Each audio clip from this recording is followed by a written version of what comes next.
So Joseph, I've been the volunteer coordinator for almost half a year now, and I've been telling your story twice a day, but I've never heard it from you. Okay, so welcome. This is our first warehouse. We just had these refrigerators here, and I would come in at night, put the stuff in to be cooled overnight, and then taken out the next morning, serving maybe a few hundred meals a week. And today turned into what it is, serving hundreds of thousands of people on a weekly basis. It's kind of hard to imagine.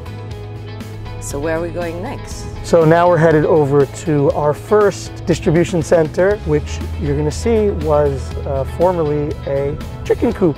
This is where the chicken coop was? This construction site over here, originally we took those refrigerators from my house and we put them in here, and then after a few months, we raised a little bit of money and we built our first walk-in refrigerator. Volunteers would come here during day and during the night. Food was getting picked up, dropped off, packaged, redistributed. There's a lot of action here for a bunch of years till we grew out of the place and we needed to move. We couldn't believe when we moved from the chicken coop to this.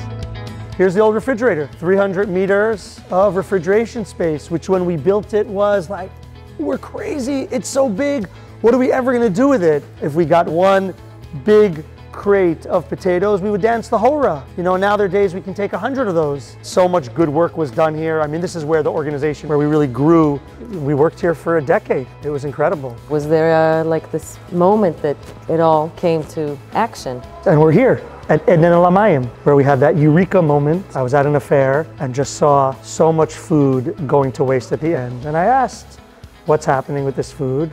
And they said, well, we're gonna give a little bit to the families, we're gonna feed our team, and then everything is thrown away because the expectation is for the next customer that the food is fresh. And I think I went home that night and just okay, what can I do here to try to help? The thought that today you have 200,000 plus Israelis getting help from Leket every week and feeding them healthy fruits and vegetables, which just would have gone to waste. It's just so staggering to think back, to think that, you know, could have never happened.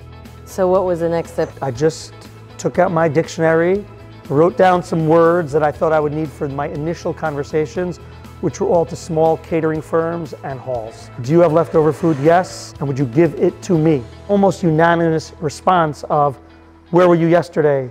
When can you come? We can't wait to donate this food. I would go out 12 o'clock, 1 o'clock, one event which was in Yafo, and about 3 in the morning, the phone starts ringing. Yossi, where are you? We've been waiting for you. Why aren't you here? And my wife kicks me and says, if you're really serious about this, you better get up. By 3:30, I was in Jaffa, and by 4 a.m., that food was being eaten. People were so excited to have that level of food. They also got up. Hour later, the mitzvah was already delivered. You're here with the people, you're with the volunteers, you're here with the not-for-profits. It's amazing. Every day, these bleachers fill up twice with volunteers. They could be from high-tech companies or from the army or just pensioners, my favorite.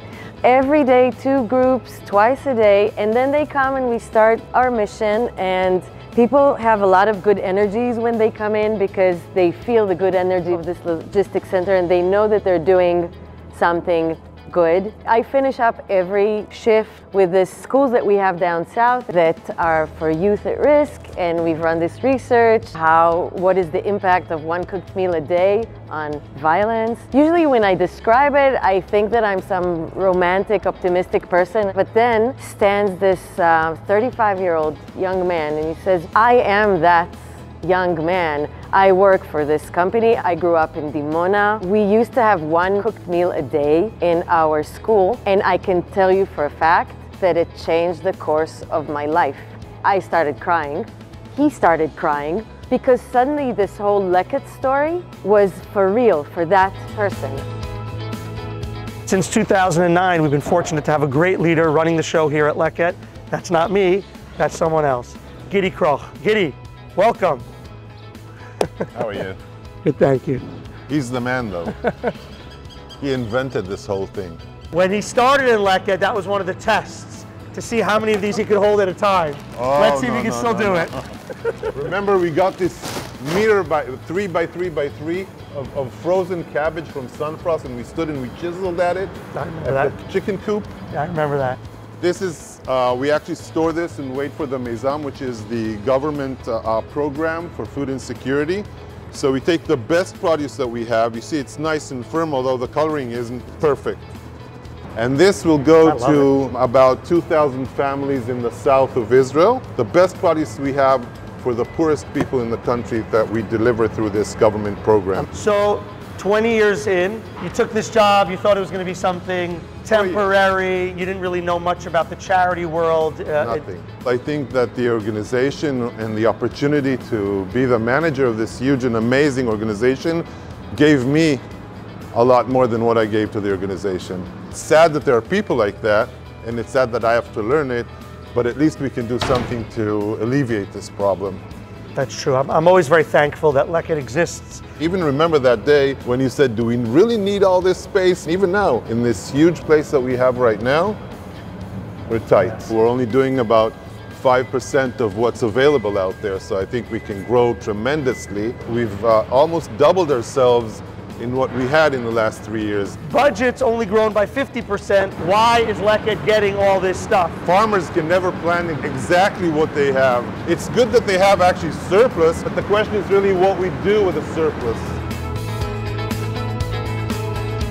Trucks really do exist. See everyone? You should come and see it with your eyes. Yeah. It's different than hearing about it in Joseph's stories and my stories. Thanks for everything. Thank you.